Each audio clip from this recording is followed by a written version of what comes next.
नमस्कार. Maharashtra top news Latur या YouTube चॅनलमध्ये आपल्या सर्वांचं स्वागत आहे. सध्या लातूर जिल्ह्यामध्ये जिल्हा परिषद आणि पंचायत समितीच्या निवडणुकीच्या पार्श्वभूमीवर गावखेड्यामधील वातावरण सध्या तापलेलं आहे. तर या संदर्भात आज आपण लोदगा या गावात आलेलो आहोत आणि आपण जनतेचा किंवा इथल्या लोकांचा एक व्ह्यू जाणून घेऊ. तर साहेब, सध्या तुमच्या परिसरातून कोणते उमेदवार उभारलेले आहेत? आमच्या लोदगा जिल्हा परिषद गटामध्ये शिवसेना उद्धव बाळासाहेब ठाकरे पक्षाकडून अरुणा संतोष सोमवंशी हे प्रमुख दावेदार आहेत आणि सामान्य जनता पण त्यांच्या पाठीशी आहे. कोणत्या मुद्द्यावर तुम्ही त्यांच्यासोबत उभे आहेत किंवा कोणते मुद्दे असे आहेत तुम्हाला की ते त्या मुद्द्यावर काम करणार आहेत?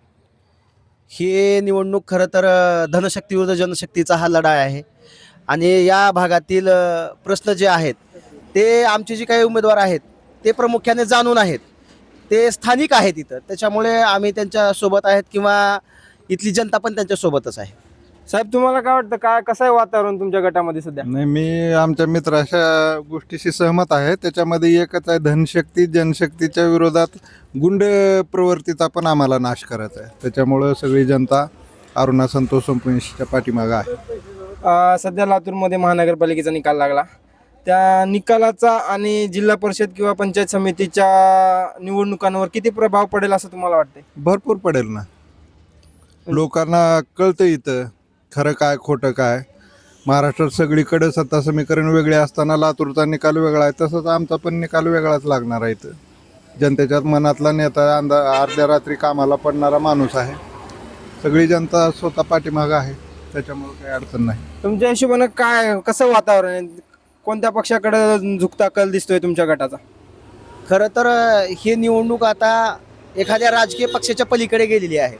सामान्य जनतेनेच ठरवलं आहे की आपल्याला आता सामान्यात जाणारा उमेदवार निवडून द्यायचा आहे, सामान्यात मिसळणारा उमेदवार निवडून द्यायचा आहे आणि त्या परिस्थितीची जाणीव असणारा उमेदवार निवडून द्यायचे आहे. त्याच्यामुळं आता हा लढा कुण्या पक्षाचा राहिला नसून हा लढा श्रीमंताच्या विरोधात गरिबांनी पुकारलेला लढा आहे. पण सर, एक विजन असं पण असतं की सत्ता आणि खाली येणारे निवडून येणारे उमेदवार हे बदल घडल्यानंतर काही फरक पडतो का म्हणजे ग्राउंड लेवलला?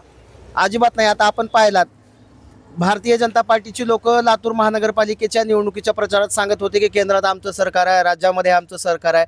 पण लातूरची जनता हुशार आहे, त्यांनी स्थानिकला विचार केला आणि सन्माननीय अमित भैयांच्या नेतृत्वाखाली लातूरच्या महानगरपालिकेत विजय मिळवला आहे. पण तसा विकास किंवा तशी कामं तुम्हाला काय अडचणी येतील का? म्हणजे सत्ता बदल झाल्यानंतर किंवा सत्ता आता वरती भाजपाची आहे, तुम्ही ग्राउंडला दुसरे नेते निवडून येतात एखाद वेळेस, कारण की त्यांचं त्या गटामध्ये वचक असते किंवा त्यांचे एक मानणारे लोक असतात, पण त्या लेवलवर ते काम करण्यात पात्र होतात का? हे बघा, लोकशाहीमध्ये प्रत्येकाला मतांतर करण्याचा अधिकार आहे आणि लोकशाहीमध्ये असं नसतं की सत्ता असेल त्यालाच निवडून द्यावं. एखादा असा विरोधी बाकी असा असतो की मजबूत तो विकासाच्या काम करू शकतात आणि विकासाचा दृष्टिकोन ठेवून ते सामान्य जनतेमध्ये राहू शकतात. तर तुम्हाला पूर्ण विश्वास आहे ज्या माणसासोबत किंवा ज्या उमेदवारासोबत तुम्ही उभे आहात तो 101% तुमच्यासाठी आणि आम जनतेसाठी लढणार आहे? आता आपण जसं माझी इथं बाईट घेताय तसं आपण या मतदारसंघामध्ये फिरा, तुम्हाला लोक सांगतील की संतोष सोमवंशी यांच्या पाठीमागे जनाधार कसा आहे तो. सध्या तुमच्या गटामध्ये किंवा तुमच्या वार्डामध्ये कोणत्या प्रकारच्या समस्या तुम्हाला आडव्या येतात ज्यावर तुम्ही एक निर्णय घेतलाय का तुम्ही एका उमेदवाराला साथ देणार?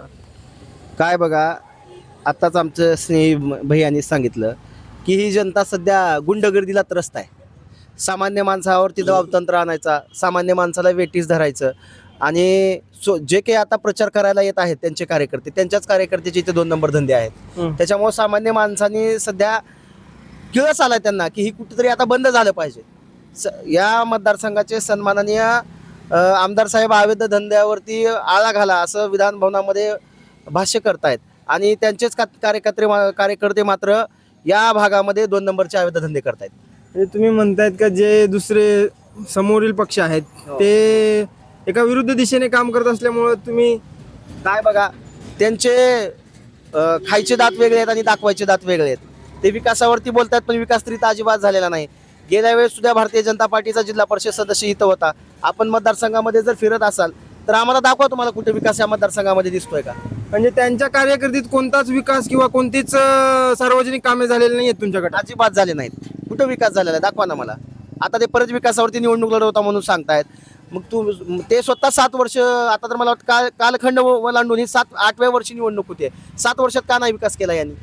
तुमचं काय मत आहे सर यांच्या, सर जे म्हणतात त्याच्यावर? मागील जिल्हा परिषद सदस्यांना विकास जनतेचा करायचा सोडून स्वतःचा करायचा प्रयत्न केलाय. गोरगरीब जनतेकडनं 1,500 रुपये तुम्हाला पगारी मिळवून देतो, तुमचे घरकुलाचे बिलं काढतो म्हणून भरपूर त्यांनी स्वतःचा विकास मात्र केलाय. जनता अजून वाट बघलेली आहे की विकास कधी होणार आहे ते. म्हणजे मागील उमेदवारांनी जनतेचा सोडून स्वतःचा विकास जास्त केला असं म्हणणं आहे तुमचं? हो, ते खरंच आहे, तसंच आहे.